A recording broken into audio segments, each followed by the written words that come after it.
O assunto de hoje é poema visual. Nós já sabemos que um poema é formado por versos e estrofes. Verso é cada linha do poema e estrofe é o conjunto de linhas.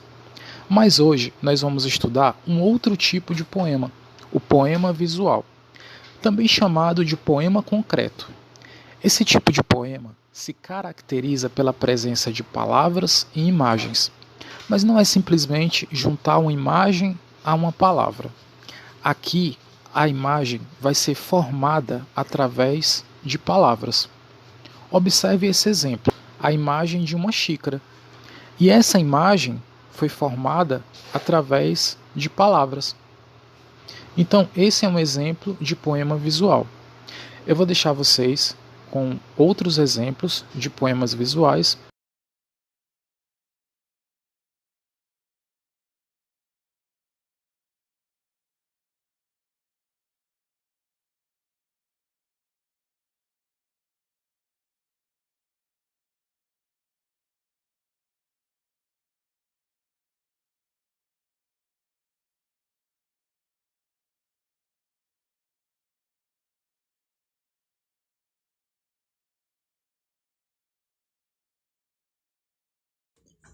Oi turma, tudo bem com vocês? Hoje é nossa aula número 2. A gente vai fazer a compreensão de poemas concretos e visuais. O que é que nós vamos fazer hoje aqui? A gente vai ter dois poemas, a gente vai ler esses dois poemas e observar atentamente a forma deles. Nós temos primeiramente o poema 1, que se chama Velocidade. Então, esse poema Velocidade, ele começa com a letra maiúscula, né? A letra V. Ele vai indo, velocidade, ele vai alternando, tá certo? E em seguida nós temos o poema 2, se chama Rio. Aí aqui já tem uma escrita, a escrita de um pequeno trecho, né? Só que em formas, né, de escada, e abaixo tem outra linha, duas linhas abaixo. Então a gente vai fazer essa observação do poema 1 e do poema 2, as diferenças que existem neles dois, tá certo? Ainda em seguida nós vamos fazer o que? A gente vai responder o que mais chamou a sua atenção no primeiro poema e no segundo. Na próxima questão a gente vai ver o que a gente pode estar fazendo. Que imagem você vê no segundo poema? Qual a imagem que ele nos mostra, né? Então isso aí é visual. Ele está tentando mostrar aqui que dentro de um texto existe, tá certo? Existe uma figura, uma imagem. O que os autores fizeram para construir as imagens nos poemas? Como foi que eles fizeram? Tá certo? Em seguida você vai praticar, né, em uma folha, né? Somente isso aqui você vai fazer na sua casa. Aqui fala numa folha, né, que o professor vai distribuir, mas vocês vão estar fazendo em casa, tá certo? Então esse é um poema, né, Falta de Sorte, de Sérgio Caparelli. Você vai recortar as palavras que formam o poema, tá certo? Siga as orientações dele e organize as palavras para compor o poema nos passos a seguir. Leia o início do poema para usar como guia. Hoje estou sem sorte. Tudo me cai da mão. Então vocês vão pegar esse poema, praticamente vocês vão treinar, fazer um treino, tá certo? E vai organizar esse poema, tá certo? Você percebeu que faltavam algumas palavras? Agora você irá organizá-la no mesmo espaço e criar imagem com elas, tá bom? Bom divertimento. Aí em seguida nós temos de novo o poema Falta de Sorte, de Sérgio Caparelli, que diz: Hoje estou sem sorte, tudo me cai da mão. Aí teve tem que em um formato, tá? Eu estou em um formato visual, tá certo? E depois ele vai pedir para você refletir. Há outro modo de leitura desse texto.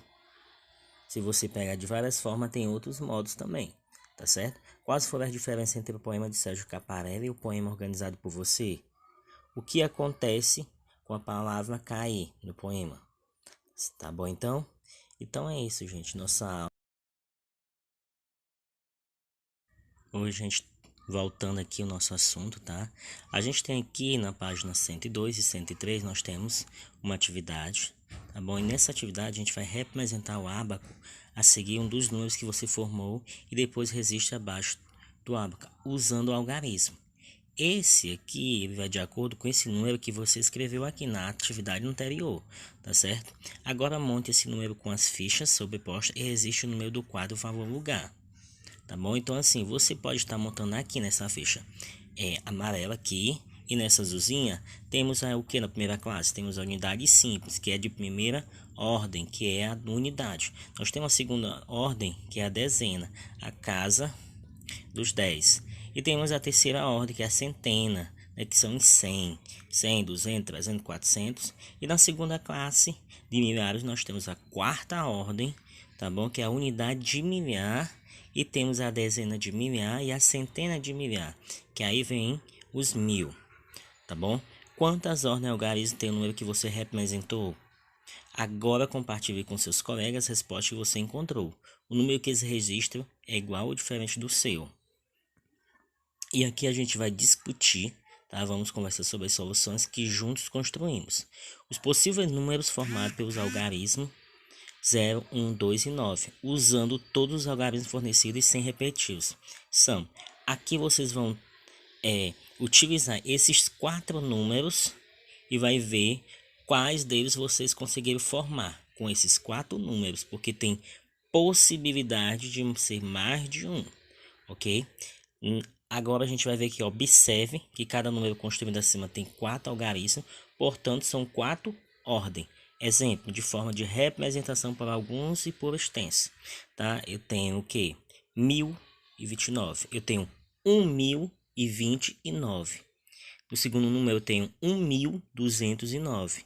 No terceiro número, né, 9210. Então eu vou ter que fazer essa distribuição que está na casa dos 1000. Então tá a unidade de milhar.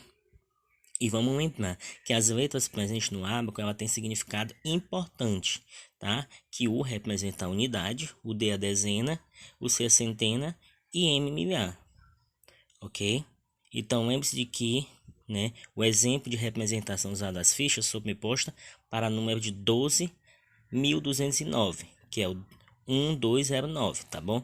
Então assim, eu posso estar distribuindo esse número 1209 pelas fichas, né? Pego o 1000, pego 200, pego o 20 e o 9 e vou acrescentando o que? O símbolo de adição, tá? Vou acrescentando o símbolo de adição e vou somar. Somando esses números, eu vou ter o resultado 1209. Exemplo de representação usando o quadro valor para o número. Então aqui é um quadro valor de lugar. Tá certo? Então assim, quando a gente distribui esses números, tá bom? Ele vai ser distribuído e vai ficar da direita para a esquerda. Ok, então.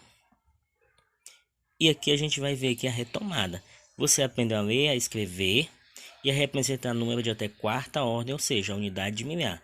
Agora vai rever as diferentes formas de representar um número com 4 algarismos, 4 ordens. Tá certo? Então aqui são 4 ordens. Tá bom? Eu tenho 1209. Então são 4 ordens que vocês já viram. A gente vai ter uma retomada, tá certo? Então assim, se você percebeu que os números estão presentes em muita situação, do cotidiano e viu diversas maneiras de registrá-lo. Então, gente, é isso. É importante a gente estar utilizando o ábaco para a gente entender um pouco das classes, tá?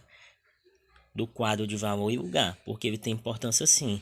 Os números, eles são o nosso dia a dia, o nosso cotidiano. Então, ele tem uma grande importância, tá certo? Nós temos aqui um raio-x, onde vocês vão ler, tá certo? Resolver esse desafio. Esse desafio vocês vão escrever por extenso os números que estão sendo representados nos 2 ábacos. Ok, então?